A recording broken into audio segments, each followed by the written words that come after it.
Caríssimos, caríssimos, René de Paula, falando aqui com a cara meio de sono, a cara meio amassada, meio descabelada, mas eu acordei hoje, nesse sábado, aflito para, de alguma maneira, compartilhar o que aconteceu, como vocês estão vendo aqui, na Tableless Conference.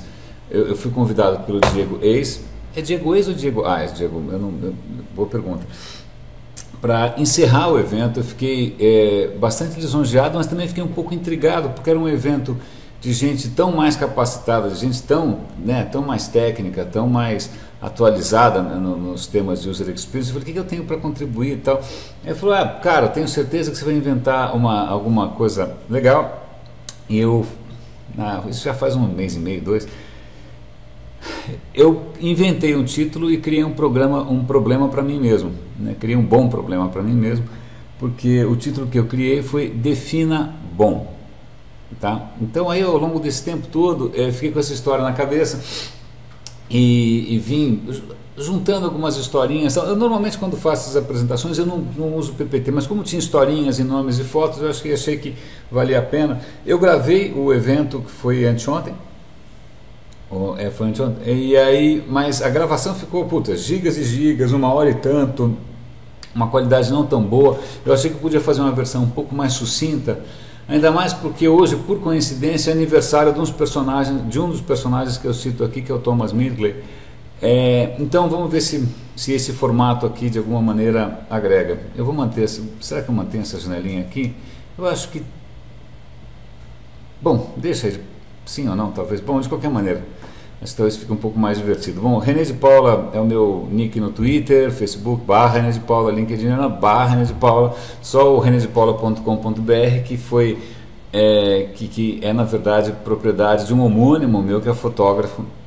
É uma curiosidade isso, então eu sempre aviso as pessoas, se você fizer uma busca no Images do Google por René de Paula e aparecer gente com menos roupa do que deveria, é o outro fotógrafo.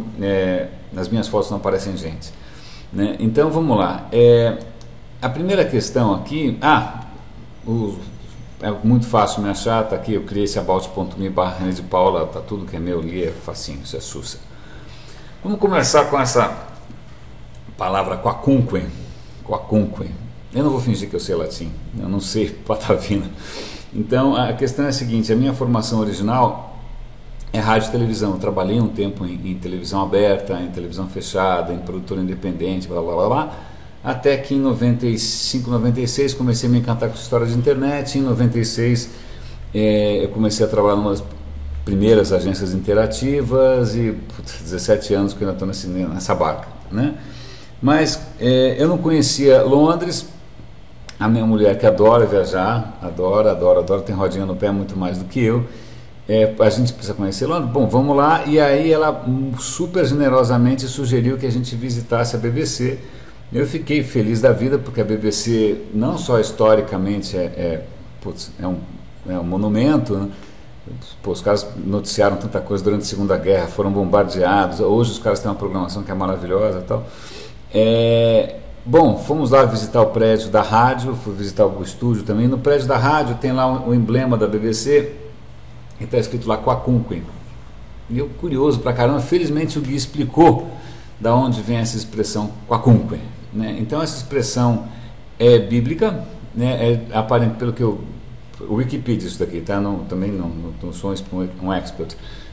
Paulo teria escrito numa carta, eu vou traduzir aqui de orelhada: finalmente, irmãos, tudo aquilo que for verdadeiro, tudo aquilo que for honesto, tudo aquilo que for justo, tudo aquilo que for puro, todas as coisas que são amáveis, todas as coisas que vale a pena contar, se houver alguma virtude, como é que eu traduzo praise? E algum louvor, pense nessas coisas. Então, aqui em latim, se aqui tivesse em latim, ia ter um quacunque aqui no meio, não sei aonde. E por que essa história?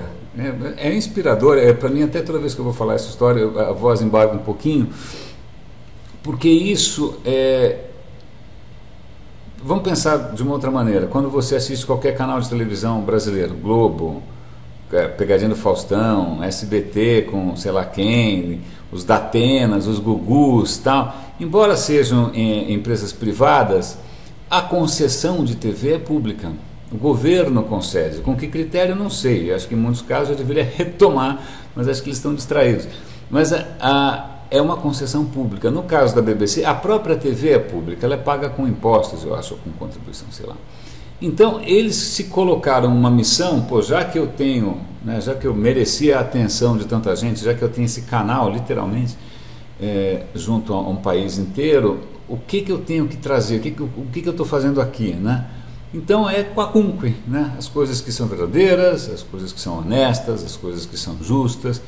É lógico que na prática, quem já trabalhou aqui com comunicação sabe que é tudo mais complicado do que isso, mas pô, pelo menos os caras têm um norte. E hoje, quando eu assisto bastante coisa, desde BBC HD, BBC World News, os podcasts da BBC, eu sinto isso, né? Eu sinto esse ímpeto, essa vontade, essa bússola, né? Essa bússola ética que eu acho muito bacana. Eu acho bacana. Então vamos manter essa história na cabeça do quacunque e vamos avançar um pouquinho.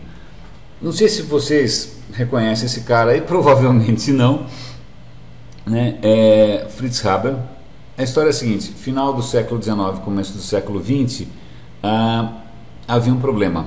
Havia muita gente, a agricultura não estava indo muito bem das pernas, e para a agricultura ir bem precisava de adubo, e adubo dependia de algumas substâncias que eram relativamente raras, sobretudo nitratos, né? Nitratos. Então tinha alguns países aí que ficaram ricos exportando nitrato, cocô de passarinho, Chile, alguns lugares que faziam uma fábula com a história do nitrato para adubo. Esse cara aí, ó, o Fritz Haber, era um químico alemão,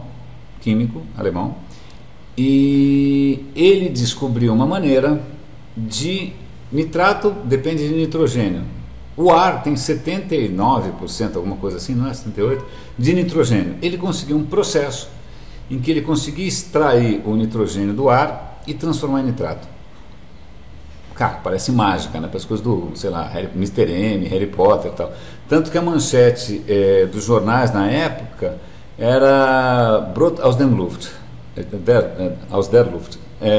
O ar, como é que é? O pão tirado do ar, né? Esse cara conseguiu transformar ar em comida, e isso é tão revolucionário, isso revolucionou tanto a indústria da alimentação, agrícola e tal, que provavelmente 50% da massa do seu corpo hoje provém de alimentos que hoje estão sendo adubados e produzidos com o que esse cara iniciou. Então o cara é o prêmio Nobel, né? Dá um prêmio Nobel para esse cara aí, porque realmente o cara fez o bem, né? Já que a gente está falando aqui, defina bem, fez ou não fez? Então vamos estender um pouco mais a história. Acontece que esse cara era um patriota, ele adorava o país dele, adorava a Alemanha, e a Alemanha entrou em guerra, Primeira Guerra Mundial. E uma das consequências maravilhosas do progresso, né? Aliás, esse vai ser um fio condutor dessa história. Quem disse que progresso é sempre bom, os caras tinham inventado a metralhadora, né? Quando alguém inventa a metralhadora, não tem para onde você correr. Então, como não tem para onde você correr, os caras começaram a cavar trincheira. Então a Primeira Guerra Mundial foi uma guerra de trincheira. O cara cavava um buraco no chão, ficava todo mundo lá, o cara não saia de lá. Como é que você mata alguém se o cara não sai do buraco e tal? Aí o Fritz Haber falou: pô, tive uma ideia, eu estou produzindo aqui substâncias químicas, e se eu produzisse um gás tóxico? Eu vou lá no campo de batalha, está todo afrancesado, seja quem for, todo mundo nas trincheiras, não querem sair de lá, eu despejo esse gás e eles morrem, ou eles saem da trincheira, para morrer também, provavelmente. Oh, que ideia maravilhosa! Ele pega, produz toneladas e toneladas de gás cloro, leva para o campo de batalha. Como ele não é bobo nem nada, ele espera para ver o vento soprar na direção certa, porque se o vento vem para cá, morreu todo mundo. Bom, ele esperou o vento soprar para lá, para a direção das trincheiras, e vum, soltou aquela história toda. Passarinho voando caiu duro, né? Os caras morreram como moscas. Um sucesso. Que maravilha! Matamos francês. A morte é horrenda, né? Curiosamente, na Síria estão fazendo alguma coisa parecida. A morte é horrenda. Herói, puta, ajudou, né? A nação, um herói nacional, tal. Que maravilha! Acabou a guerra, não acabou muito bem para a Alemanha, inclusive. A comunidade científica que até então tinha um cara em alta conta, né, alta nota, olhou para esse cara e falou: você é um cara estranho, né? E o cara caiu meio em desgraça, né? Porque ninguém tinha gostado desse namoro dele com os militares. Tá bom, ele continuou fazendo suas pesquisas, e o que acontece na Alemanha logo depois da Primeira Guerra? Os nazistas ocupam o poder, tá? Eu não sei se o sobrenome desse cara diz alguma coisa para vocês, mas esse cara, por mais patriota que ele fosse, ele era judeu. Então o laboratório dele foi saqueado. Os nazistas descobriram que entre inúmeras substâncias que ele estava explorando, descobrindo, inventando, estava um gás que acabou sendo o gás que matou 6 milhões de judeus nos campos de concentração. E aí? Pensa bem, você provavelmente deve a sua saúde alimentar e física. Nós temos 7 bilhões de pessoas no mundo, porque a agricultura está aí, indo bem com insumos, né, com nitratos, mas ao mesmo tempo esse foi um cara que sem querer contribuiu para o holocausto da sua própria gente. Uau! É uma história meio bizarra. Como é que esse cara vai para a história? Como um covarde, um canalha, um herói? Não sei. Fica aí a critério. Bom, tanto é que é isso que ninguém lembra dele, né? Então, hoje, por coincidência, até foi isso que me motivou a gravar isso com a barba por fazer, tal, ainda em casa. É aniversário desse gordinho aí simpático. Olha que figura. Parece um cara simpático, né? Bonzinho. Então eu vou contar esse produto que está aí do lado. É fruto da grande imaginação e talento científico do cara aí. Em meados do século passado, a indústria automotiva, que é outro progresso, ou joinha, né? Exceto quando você vai pegar marginal, quando você tem que respirar, tudo bem. A indústria automotiva estava indo bem, o automóvel era a grande promessa da liberdade individual, do cidadão, mais ou menos o mesmo teor de bobagem que a gente ouve com relação a outras coisas hoje. Mas motores batiam pino, era muito difícil você fazer com que um motor funcionasse de maneira suave. Tá? Aí esse cara teve uma ideia sensacional, que foi o seguinte: vamos adicionar chumbo na gasolina. Quem é muito novinho aqui não deve lembrar de chuva ácida, né, pancada. O que esse cara fez, na hora que ele introduziu chumbo na gasolina, foi provocar um dos primeiros problemas absolutamente massacrantes de poluição atmosférica e de envenenamento massivo das pessoas com a história do chumbo. Quando o pessoal foi perceber o estrago, a própria indústria automotiva, de combustíveis e tal, começou não é nada disso, veja bem e tal. Provavelmente naquela época devem ter contratado os assessores de imprensa, né, que na época não tinha social media ainda, né, contrataram os influenciadores para mascarar essa história. Mas, cara, demorou 60 décadas até que isso fosse mais banido possível pelo efeito completamente danoso, embora esse cara na época tenha sido considerado um cara bem sucedido. Não satisfeito, o nosso amigo aqui, rechonchudo, geladeiras eram um problema também. Eu não sei se vocês sabem, mas o próprio Albert Einstein, ele era um cara também, queria ganhar mais, porque imagina, quanto dinheiro ele deve ter ganhado com E igual a MC2, né? Ganhou fama, mas provavelmente não muito dinheiro. E aí ele era um cara muito inventivo, tinha trabalhado no laboratório de patentes. Ele resolveu desenvolver uma geladeira. Ele desenvolveu uma geladeira que funcionava nas casas, foi um sucesso e tal, só que ela usava um processo, um produto químico, um gás, se eu não me engano, que era tóxico. E aí um belo dia uma geladeira dessas explodiu, vazou, matou uma família inteira em Berlim. O cara ficou super mal dessa história, desencanou, saiu fora, parou com esse negócio.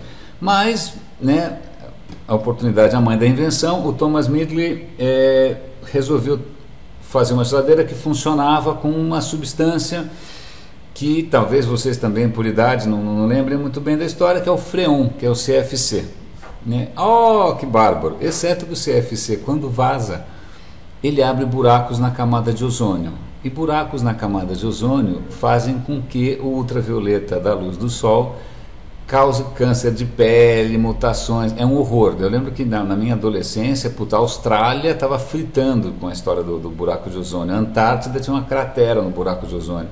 Esse é o tipo de coisa que não volta do dia para a noite. E aí toca o mundo inteiro a fazer um esforço gigante para barrar, para banir o CFC. Tudo obra desse gentil cavalheiro, óculos, uma figura inocente e tal. Curiosamente, é um pouco mórbida a história, mas vocês já devem ter visto aqueles desenhos do Tom e Jerry, que o Tom se arrebenta todo, ele fica na cama todo pendurado, né, com gesso e tal. O Thomas também passou por algum tipo de acidente, ficou todo detonado na cama, e aí ele não conseguia parar de inventar, né?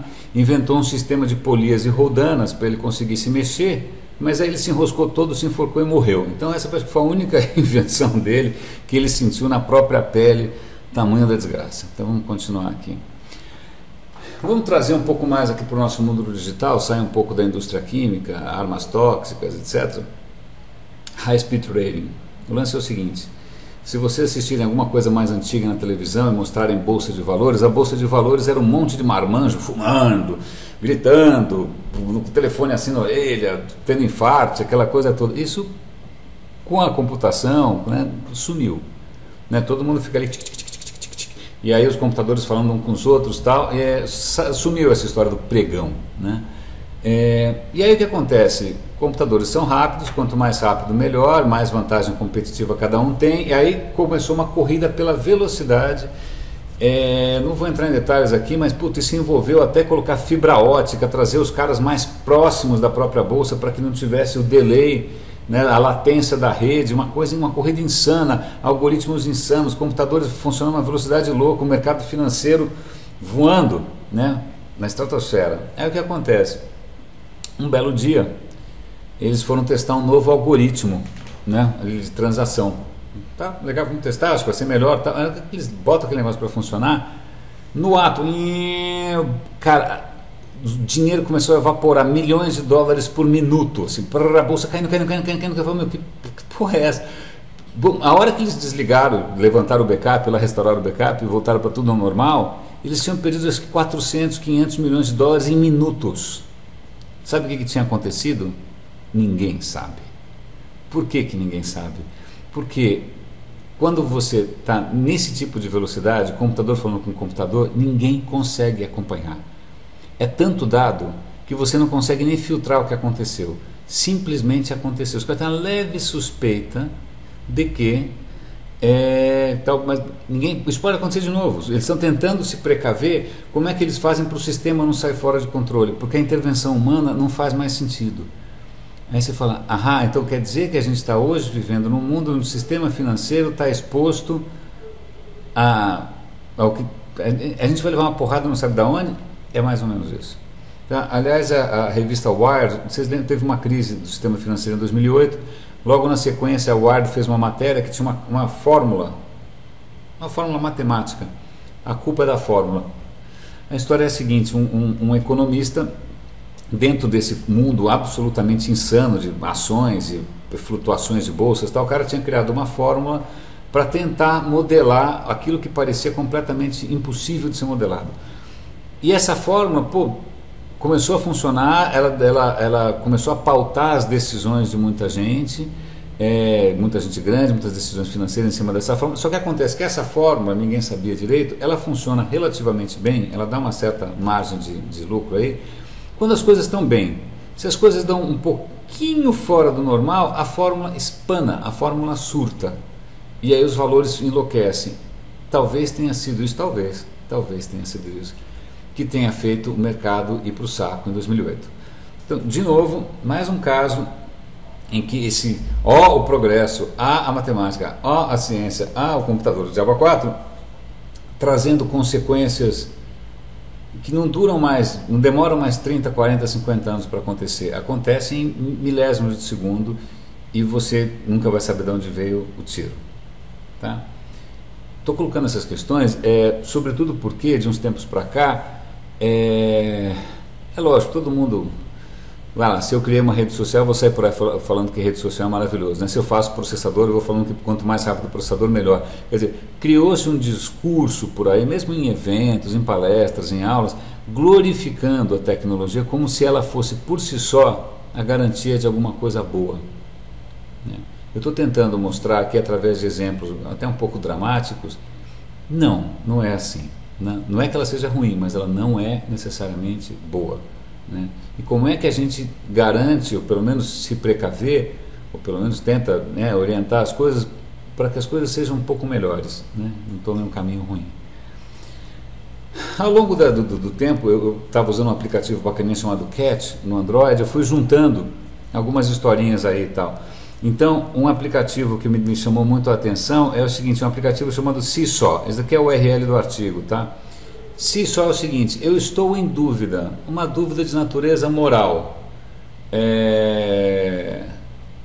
Aceito aquele emprego, sim ou não? Sacaneio o meu vizinho, sim ou não? Detono a vida do meu concorrente, sim ou não? Minto para não sei quem, sim ou não? Decisões individuais, né, profundas, com consequências pessoais e tal. Sabe o que você faz? Crowdsourcing.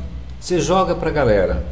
Aí a galera te dá uma luz se você deve, sei lá, matar o próximo, comer a mulher do próximo, você tanto faz.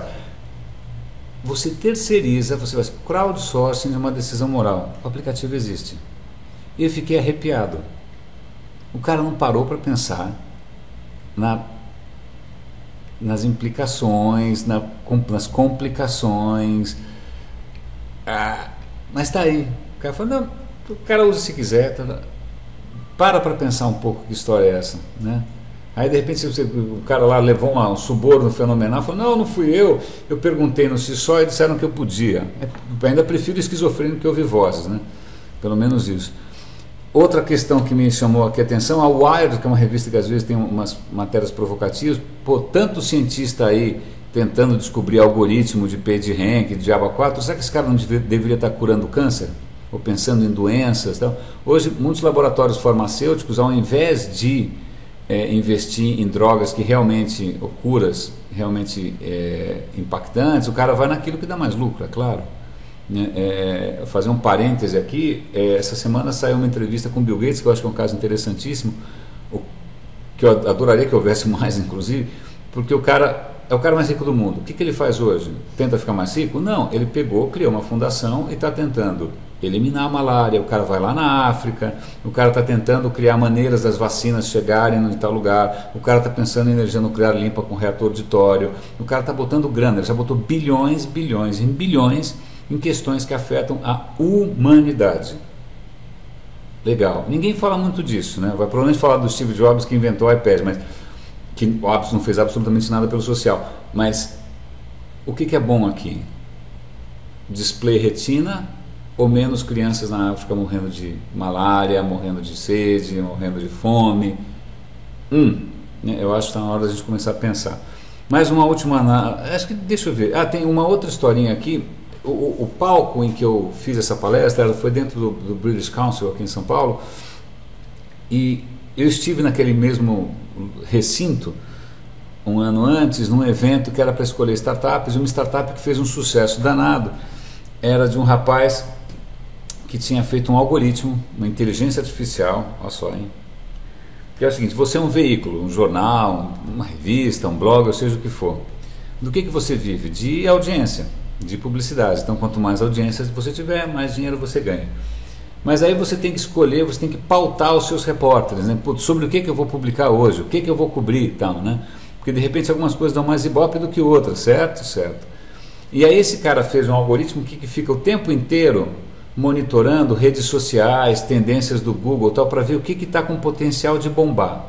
Se ele detecta alguma coisa que está com potencial de bombar, ele alerta esse veículo e fala, olha, isso daqui está com cara que vai bombar. É um coreano dançando esquisito. Então vamos cobrir o coreano dançando esquisito. Cara, os veículos que estavam lá piraram, adoraram. Porque pareceu, agora a gente não vai mais comer bola, agora a gente não vai mais queimar vela com mal defunto, agora a gente vai ganhar mais dinheiro. Mas aí eu volto para a questão do quacunque. Cadê o quacunque? Qualquer coisa de boa? Cadê aquela missão do jornalista? Cadê o papel do conteúdo? Né? Cadê a sua responsabilidade como alguém a quem foi concedido um canal de comunicação? Cadê? Bom, eu fiquei horrorizado, não sei quanto a vocês, eu estou tentando aqui compartilhar o meu horror. Em suma, depois dessa história toda, a pergunta para mim é defina bom. Tá? Esse era um evento de User Experience, e o User Experience até que tem uma pegada legal que pensa no usuário, né? O que é bom para o usuário. Né? É lógico que daí saem certos preceitos, saem certos, às vezes dogmas, às vezes cânones, né? Mas essa história de definir bom, eu posso voltar um pouco, alguns milhares de anos para trás, quando a filosofia grega começa realmente a se estabelecer, alguns filósofos começam a perguntar o que é o bem, o que é o belo, o que é o verdadeiro, né? Os caras estavam começando a tentar achar alguma coisa que fosse absoluta, conceitos absolutos. Mas já naquela época havia sofistas, os pensadores pré-socráticos, e quando você perguntava para ele o que é o belo, o cara perguntava quem? Que parece uma provocação, mas na verdade o que esses caras estavam tentando insinuar é que talvez não faça tanto sentido em pensar num belo absoluto. É quem? Belo para quem? Quem está perguntando? Qual é o interesse? Bom para quem? Né? Eles estavam tentando de alguma maneira sempre contextualizar e ir na contramão dessa questão do absoluto. Não desfazendo da filosofia ocidental como um todo, mas eu acho que resgatar essa história de, peraí, bom para quem? Né?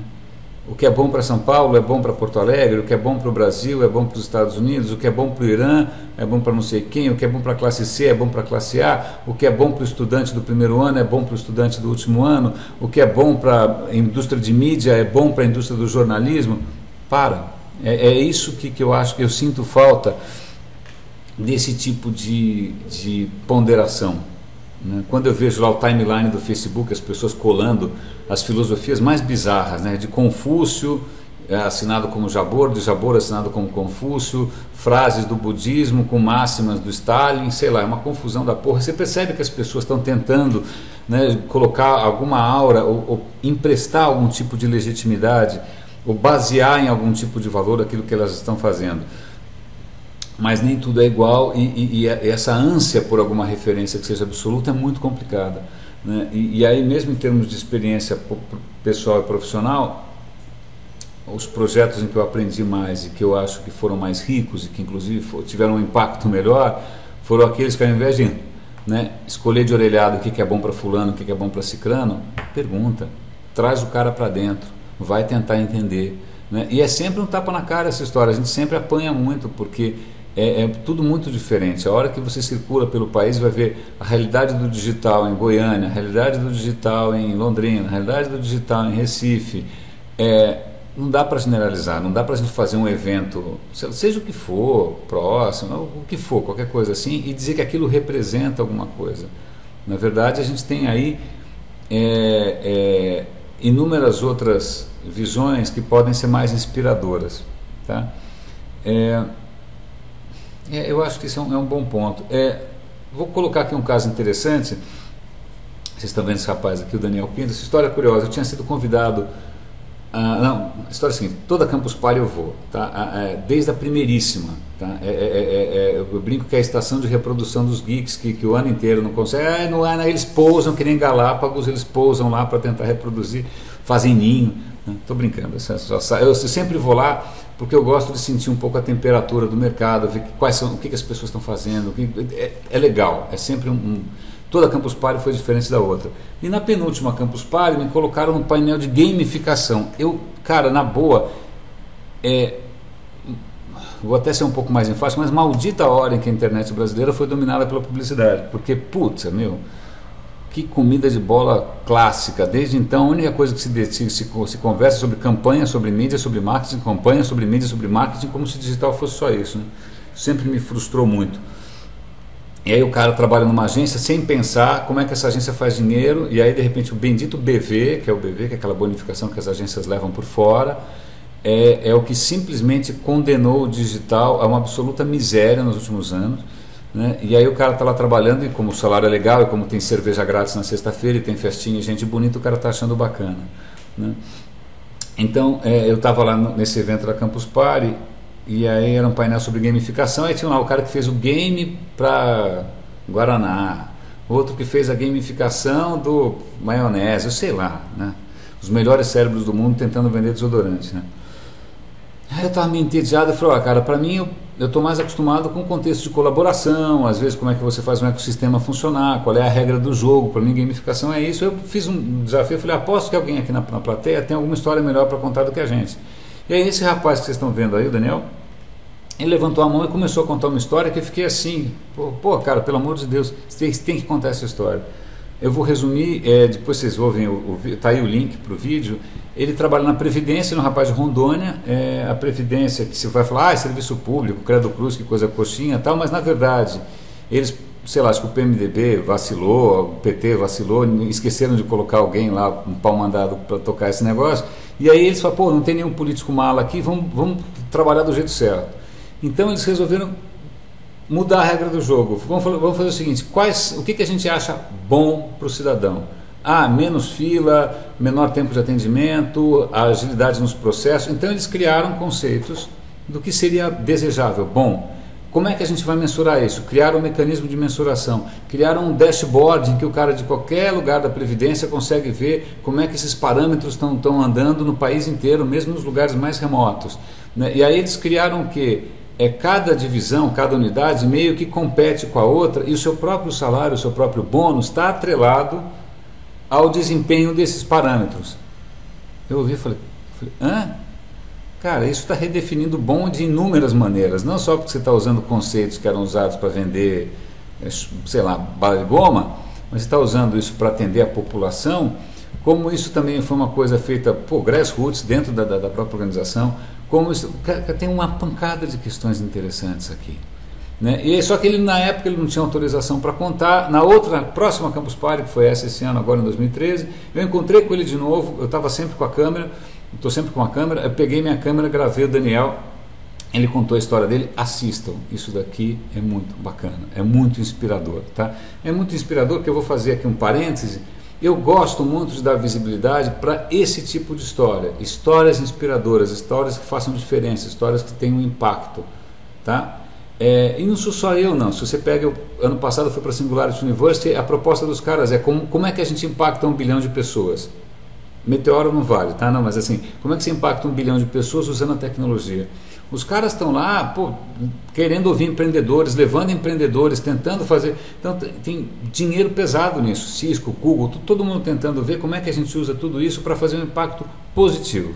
E aqui no Brasil a gente só faz eventos de social media, né? É isso que ou faz startup que é cópia dos outros, ou faz coisa para bater carteira do FINEP. Você fala, cara, a gente já foi bola da vez aqui no mundo inteiro, né? O Brasil era a esperança, tal. Passaram-se 10 anos e a única coisa que a gente conseguiu foi fazer mais carro, mais poluição, cidades mais congestionadas, né? Petróleo, pré-sal, né? Na época da energia renovável a gente quer mais petróleo, né? Isso é bom? Defina bom. Aliás, um parêntese rápido, eu estive recentemente no lançamento da tradução de um livro de um economista indiano, que era a Corporação 2020, e o cara falava, olha, simplesmente, se a gente for esperar todo mundo se organizar aqui para tentar reverter o aquecimento global, o planeta em crise e tal, não vai dar tempo. Não vai dar tempo. Então ele tenta propor soluções um pouco mais factíveis para até 2020 conseguir fazer alguma coisa para reverter. Porque não vai dar tempo. Se todo mundo quiser, se a gente ficar empurrando para todo mundo o mesmo modelo, né, o que é bom. O que é bom é você ter um carro, você ter um iPad, você ter um iPhone, você ter... São 7 bilhões de pessoas. Não dá, né? Então a gente começa, o que estou vendo aqui o Daniel, né, na minha frente aqui.